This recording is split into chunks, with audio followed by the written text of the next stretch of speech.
Hi everyone, welcome to the Netra Manu vlog. ಯಾರ ನನ್ನ ಚಾನಲ್ನ ಸಬ್ಸ್ಕ್ರೈಬ್ ಮಾಡಿಲ್ಲ, ಪ್ಲೀಸ್ ಸಬ್ಸ್ಕ್ರೈಬ್ ಮಾಡಿ, ಲೈಕ್ ಮಾಡಿ, ಶೇರ್ ಮಾಡೋದನ್ನ ಮಾತ್ರ ಮರಿಬೇಡಿ. ನೋಡಿ, ನನ್ನ ಕ್ಲೌಡ್ ಕಿಚನ್ಲಿ ಬೆಳಗಿನ ತಿಂಡಿಗೆ ಮಸಾಲ ಅಕ್ಕಿ ರೊಟ್ಟಿ ಮಾಡ್ತಾ ಇರ್ತೀನಿ.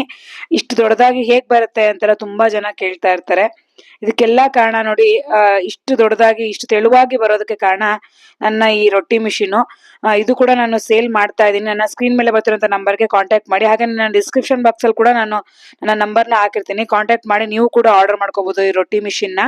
ನೋಡಿ, ಈ ತರ ಪೇಪರ್ಗೆ ಸ್ವಲ್ಪ ಎಣ್ಣೆ ಹಚ್ಕೊಂಡು, ತುಂಬಾ ಅಲ್ಲ, ಒಂದು 1/4 ಸ್ಪೂನ್ ಆಗೋಷ್ಟು ಎಣ್ಣೆನ ಸವರ್ಕೊಂಡು ಅದಕ್ಕೆ ಉಂಡೆ ಇಟ್ಬಿಟ್ಟು, ಅಕ್ಕಿದು ರೊಟ್ಟಿದು ಉಂಡೆ ಆಗಿರ್ಬೋದು, ಅಥವಾ ಜೋಳದ ರೊಟ್ಟಿ ಉಂಡೆ ಆಗಿರ್ಬೋದು, ಅಥವಾ ರಾಗಿ ರೊಟ್ಟಿ ಉಂಡೆ ಆಗಿರ್ಬೋದು, ಈ ತರ ಇಟ್ಬಿಟ್ಟು ಒಳಗಡೆ ಕೊಟ್ಟಾಗ ಈ ತರ ನೋಡಿ, ಈ ತರ ತಿರುಗಿಸಿದಾಗ, ಪ್ರೆಸ್ಸಿಂಗ್ ಮಾಡಿದಾಗ ನೋಡಿ, ಈ ತರ ಇಷ್ಟು ದೊಡ್ಡದಾಗಿ ಬರುತ್ತೆ ರೊಟ್ಟಿ. ಈಸಿ ಆಗುತ್ತೆ. ಕೈಯಲ್ಲಿ ತಡ್ತಾ ಇದ್ರೆ ಲೇಟ್ ಆಗುತ್ತಲ್ವಾ, ಸೊ ಅದಕ್ಕೆ ನಾನು ಇದನ್ನ ಯೂಸ್ ಮಾಡೋದು. ಬೇಗ ಬೇಗ ಆಗುತ್ತಲ್ವಾ, ಹಾಗೆ ದೊಡ್ಡದಾಗಿ ಕೂಡ ಆಗುತ್ತೆ, ಸಾಫ್ಟ್ ಆಗಿ ಕೂಡ ಇರುತ್ತೆ.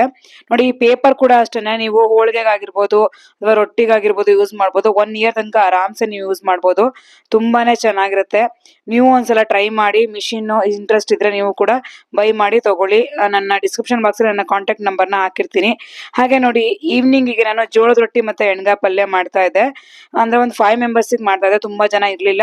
ಸೊ ಅದಕ್ಕೆ ಆರಾಮಾಗಿ ನಾನು ವಿಡಿಯೋ ಮಾಡ್ಕೊಳಕ್ಕೆ ಟೈಮ್ ಸಿಕ್ತು. ಅಂದ್ರೆ ತುಂಬಾ ಜನ ಇದ್ರೆ ನನ್ಗೆ ಟೈಮ್ ಸಿಗಲ್ಲ. ಅದಕ್ಕೇನೆ ನೋಡಿ, ಒಂದು ಸ್ವಲ್ಪ ಎಣ್ಣೆ ಹಾಕೊಂಡಿದೀನಿ. ಅದಕ್ಕೆ ಒಂದು ಈರುಳ್ಳಿನ ಕಟ್ ಮಾಡಿ ಇಟ್ಕೊಂಡಿರೋಂಥದ್ನ ತೆಳುವಾಗಿ ಕಟ್ ಮಾಡಿ ಇಟ್ಕೊಂಡಿದ್ದೆ. ಅದನ್ನ ಇವಾಗ ಹಾಕೊಂಡು ಸ್ವಲ್ಪ ಫ್ರೈ ಮಾಡ್ಕೊಂತೀನಿ. ಸ್ವಲ್ಪ ಫ್ರೈ ಆದ ನಂತರ ಇದಕ್ಕೆ ನಾನು ಹಸಿರು ಮೆಣಸಿನ್ಕಾಯಿನ ಹಾಕೊಂತಾ ಇದ್ದೀನಿ. ನಾನು ಒಂದು 3 ಟೈಪ್ಸ್ ಅಲ್ಲಿ ಮಾಡ್ತೀನಿ ಎಣ್ಗಾಯಿ ಪಲ್ಯನ. ಸೊ ಅದರಲ್ಲಿ ಇದೊಂದು ಬದನೆಕಾಯಿ ಎಣ್ಗಾಯಿ ಪಲ್ಯ ಹಸಿರು ಮೆಣಸಿನ್ಕಾಯಿ ಹಾಕಿ ಮಾಡ್ತಾ ಇರೋಂಥದ್ದು. ನೋಡಿ, ಒಂದು 4ರಿಂದ 5 ಆಗೋಷ್ಟು ಹಸಿರು ಮೆಣಸಿನ್ಕಾಯಿನ ಹಾಕಿ ಚೆನ್ನಾಗಿ ಫ್ರೈ ಮಾಡ್ಕೊಂತಾ ಇದೀನಿ. ಹಾಗೆ ಒಂದ್ 2-3 ಸ್ಪೂನ್ ಆಗೋಷ್ಟು ಕಡಲೆ ಬೀಜನ ಹಾಕೊಂಡು ಸ್ವಲ್ಪ ಫ್ರೈ ಮಾಡ್ಕೊಂತಾ ಇದೀನಿ. ನೋಡಿ, ಇದು ಸ್ವಲ್ಪ ಫ್ರೈ ಆದ ನಂತರ, ಅಂದ್ರೆ ಇದು ಸ್ವಲ್ಪ ರೋಸ್ಟ್ ಆಗ್ಬೇಕು ಫುಲ್. ಅದು ಕಡಲೆ ಬೀಜ ಎಲ್ಲ ಹಸಿ ವಾಸನೆ ಹೋಗೋಷ್ಟು ಫ್ರೈ ಆಗ್ಬೇಕಲ್ವಾ, ಅದಕ್ಕೇನೆ ಚೆನ್ನಾಗಿ ಫ್ರೈ ಮಾಡ್ಕೊಂತಾ ಇದೀನಿ. ಹಾಗೆ ಇದಕ್ಕೆ ನಾನು ಹುಚ್ಚೆಳ್ಳು, ಅಂದ್ರೆ ಗುರೆಳ್ಳು ಅಂತಾನು ಕರೀತಾರೆ, ಇದನ್ನ ಹಾಕೊಂತಾ ಇದೀನಿ 1 ಸ್ಪೂನ್ ಆಗೋಷ್ಟು. ಹಾಗೆ ಬಿಳಿ ಎಳ್ಳು ಕೂಡ 1 ಸ್ಪೂನ್ ಆಗೋಷ್ಟು ಹಾಕೊಂಡು ಚೆನ್ನಾಗಿ ಅದು ಅಂದ್ರೆ ಸಿಡಿಯೋಷ್ಟು ಚೆನ್ನಾಗಿ ಫ್ರೈ ಮಾಡ್ಕೊಂಡು, ಹಾಗೆ ಒಂದ್ 2 ಸ್ಪೂನ್ ಆಗೋಷ್ಟು ಕರಿಬೇವನ್ನ ಹಾಕೊಂತಾ ಇದೀನಿ. ಇದು ಹಾಕೋದ್ರಿಂದ ತುಂಬಾ ಟೇಸ್ಟ್ ಕೂಡ ಚೆನ್ನಾಗಿ ಕೊಡುತ್ತೆ. ನೋಡಿ, ಈ ತರ ಫ್ರೈ ಮಾಡ್ಕೋಬೇಕು ಚೆನ್ನಾಗಿ. ನೋಡಿ, ಈ ತರ ಸ್ವಲ್ಪ ಫ್ರೈ ಮಾಡ್ಕೊಂತ, ಹಾಗೆ ಇದಕ್ಕೆ ನಾನು ಇವಾಗ 4ರಿಂದ 5 ಆಗೋಷ್ಟು ಬೆಳ್ಳುಳ್ಳಿ ಹೆಸಳನ್ನ ಹಾಕೊಂತಾ ಇದೀನಿ. ಇದನ್ನ ಕೂಡ ಸ್ವಲ್ಪ ಫ್ರೈ ಮಾಡ್ಕೊಂತ, ನೋಡಿ ಸ್ವಲ್ಪ ಫ್ರೈ ಆದ ನಂತರ ಒಂದು 1/4 ಇಂಚ್ ಆಗುವಷ್ಟು ಶುಂಠಿನ ಹಾಕೊಂತಾ ಇದೀನಿ.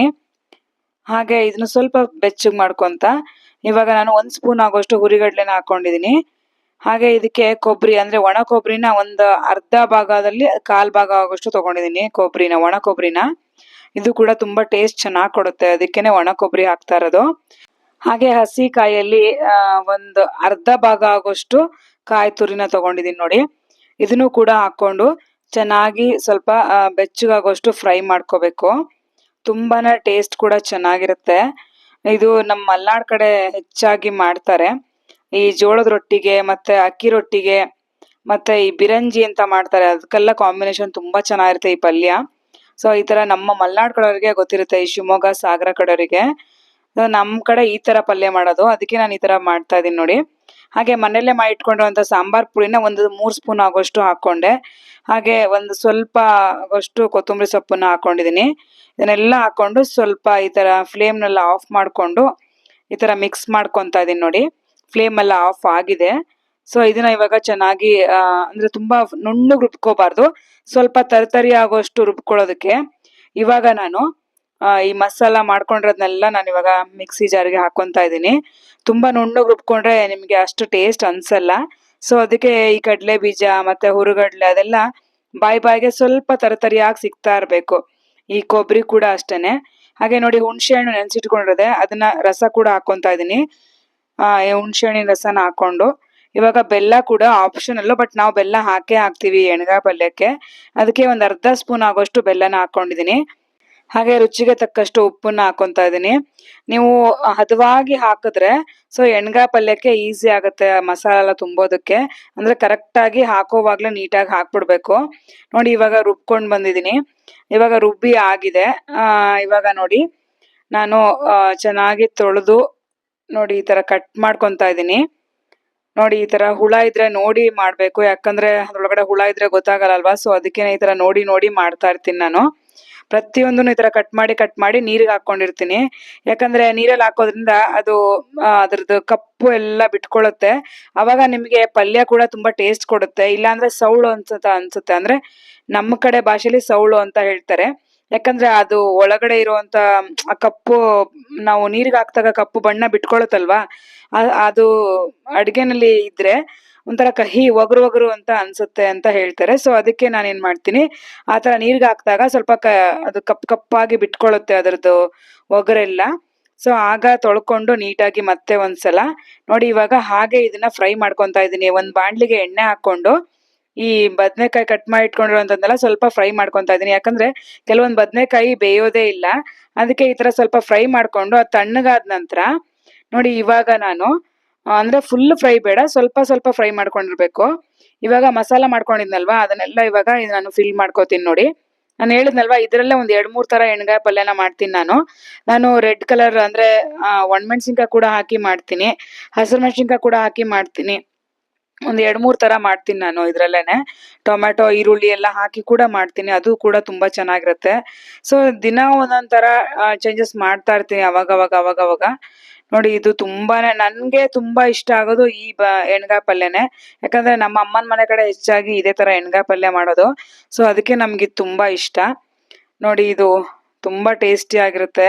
ಇದು ಜೋಳದ ರೊಟ್ಟಿಗಂತೂ ತುಂಬಾನೇ ಟೇಸ್ಟಿ ಆಗಿರುತ್ತೆ. ನೀವು ಒಂದ್ಸಲ ಟ್ರೈ ಮಾಡಿ, ಮಿಸ್ ಮಾಡ್ದೇನೆ.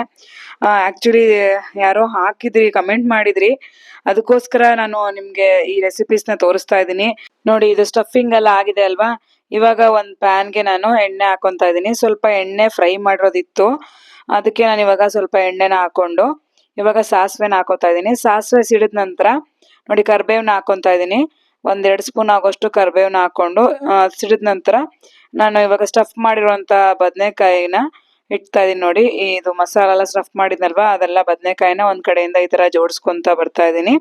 ಹಾಗೆ ಇದಕ್ಕೆ ನಾನು ಮಸಾಲ ರುಬ್ಕೊಂಡಿರೋದೆಲ್ಲ ಉಳಿದಿರುತ್ತಲ್ವಾ, ಅದಕ್ಕೆ ಸ್ವಲ್ಪ ನೀರ್ ಹಾಕೊಂಡು ಮಿಕ್ಸಿ ಜಾರ್ಗೆನೆ ಈ ತರ ಮಸಾಲ ಎಲ್ಲ ನೀರ್ ಹಾಕೊಂಡಿದೀನಿ. ಇದು ಚೆನ್ನಾಗಿ ಕುದಿಬೇಕು, ಅದು ಮಸಾಲ ಎಲ್ಲ ಹಿಡ್ಕೊಂಡು ನೀಟಾಗಿ ಮೆದುವಾಗಿ ಬೆಂದಿರ್ಬೇಕು. ನೋಡಿ, ಇದು ಒಂದು 5 ನಿಮಿಷ ಬಿಟ್ಟಾಗ ನೋಡಿ ಇಷ್ಟು ಗಟ್ಟಿ ಆಗಿರುತ್ತೆ. ತುಂಬಾನೇ ಚೆನ್ನಾಗಿರುತ್ತೆ ಇದು. ನೋಡಿ, ಈ ಪಲ್ಯ ಸಖತ್ ಟೇಸ್ಟಿಯಾಗಿ ಕೂಡ ಇರುತ್ತೆ. ತರತರಿಯಾಗಿರೋದ್ರಿಂದ ತುಂಬಾ ಟೇಸ್ಟಿಯಾಗಿ ಕೊಡುತ್ತೆ. ನಮ್ಮ ಜೋಳದ ರೊಟ್ಟಿಗಂತೂ ಸಖತ್ತಾಗಿರುತ್ತೆ. ನೋಡಿ, ಇದಕ್ಕೆ ಫೈನಲ್ ಆಗಿ ಕೊತ್ತಂಬರಿ ಸೊಪ್ಪನ್ನ ಸ್ವಲ್ಪ ಉದುರಿಸ್ತಾ ಇದೀನಿ. ತುಂಬಾನೇ ಟೇಸ್ಟಿ ಆಗಿರೋಂತ ಎಣ್ಗಾಯಿ ಪಲ್ಯ ಅಂತಾನೆ ಹೇಳ್ಬೋದು. ನನಗಂತೂ ತುಂಬಾ ಫೇವ್ರೇಟ್ ಇದು. ಜೋಳದ ರೊಟ್ಟಿಗಂತೂ ತುಂಬಾ ಚೆನ್ನಾಗಿರುತ್ತೆ. ನನ್ನ ಹಸ್ಬೆಂಡ್ಗೂ ತುಂಬಾನೇ ಇಷ್ಟ ಈ ಎಣ್ಗಾಯಿ ಪಲ್ಯ. ಹಾಗೆ ಕಸ್ಟಮರ್ಸ್ ಕೂಡ ತುಂಬಾ ಇಷ್ಟ ಪಡ್ತಾರೆ. ಅಂದ್ರೆ ಒಂದೊಂದ್ ದಿನ ಒಂದೊಂದ್ ಮಾಡ್ತಾ ಇರ್ತೀನಿ. ಸೊ ಇದಕ್ಕೆ ಕಾಂಬಿನೇಷನ್ ಅಂತ ಚಪಾತಿ ಮಾಡ್ತೀನಿ. ಅಂದ್ರೆ ಚಪಾತಿ ತಗೊಳ್ಳೋರು ಚಪಾತಿ ತಗೋತಾರೆ.